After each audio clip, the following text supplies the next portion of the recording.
नमस्कार मुलांनो, Excel tuition Goa board या चॅनलमध्ये तुम्हा सर्वांचे स्वागत आहे. पाठ 21वा धाडसी राजाराम या पाठाचे या व्हिडिओत आपण वाचन करणार आहोत. हा इयत्ता दुसरीच्या पाठ्यपुस्तकातील पाठ आहे. मुलांनो, जर तुम्हाला एक्सेल ट्युशन गोवा बोर्ड हा चॅनल व त्यातील कंटेंट आवडले असल्यास जरूर तुमच्या मित्रांना शेअर करा. Like, share and subscribe for more such videos. तर आता वाचन सुरू करूया. पाठ 21वा धाडसी राजाराम. पावसाळ्याचे दिवस होते. धो धो पाऊस पडत होता. मांडवी नदी गढूळ पाण्याने तुडुंब भरली होती. रायबंदरच्या तारीवर बरेच लोक थांबले होते. त्यांना पलीकडे चोडणला जायचे होते. त्यात बायका खूप होत्या. त्या पलीकडे शेतात काम करण्याकरिता जात होत्या. इतक्यात होडी हलवत होडीवाला आला. सगळेजण होडीत भराभर चढू लागले. होडीवाला ओरडत होता, पुरे पुरे, पण कोणीच ऐकेना. 30-35 माणसे होडीत चढली. होडीने किनारा सोडला. मोठमोठ्या लाटांमुळे होडी हेलकावे खात होती.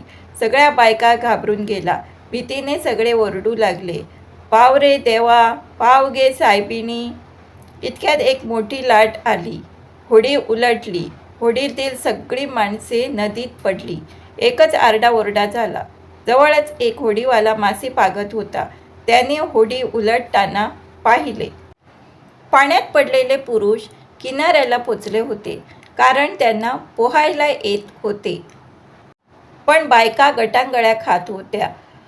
ते पाहताच होडीवाल्याने पाण्यात उडी मारली. झपाझप पोहत तो बुडणाऱ्या बायकांपाशी गेला. 2 बायकांच्या केसांना धरून त्याने त्यांना किनाऱ्याला आणून सोडले. घाईने पुन्हा तो उलटलेल्या होडीपाशी गेला. आणखी 2-3 बायकांना त्याने किनाऱ्यापाशी आणले. असेच त्याने 3-4 वेळा केले. आता होडीवाला खूप दमला होता. तो बेशुद्ध पडला. तोपर्यंत किनाऱ्यावर खूप लोक जमले होते, पण पाण्यात उतरायला कोणीच तयार नव्हते. जवळच रायबंदरचे हॉस्पिटल होते. तेथून डॉक्टर आपल्या बॅगा घेऊन ताबडतोब आले. त्यांनी बेशुद्ध झालेल्या लोकांवर उपचार केले व नंतर त्यांना हॉस्पिटलमध्ये नेले. नदीच्या पाण्यात 17 माणसे बुडून मेली, पण त्या होडीवाल्याने मात्र 13 बायकांना वाचवले. केवढे हे धाडस! या धाडसी माणसाचे नाव राजाराम बांदोडकर. मरणाऱ्याला वाचवणे यासारखे दुसरे पुण्य नाही. लोकांनी राजारामाच्या या पराक्रमाचे खूप कौतुक केले. शब्दार्थ आहेत: झपाझप म्हणजे लवकर किंवा जलद, हेलकावे खाणे, जोरात हलणे, गटांगळ्या खाणे, पाण्यात बुडणे. धन्यवाद. Thanks for watching. Do like, share and subscribe for more such videos.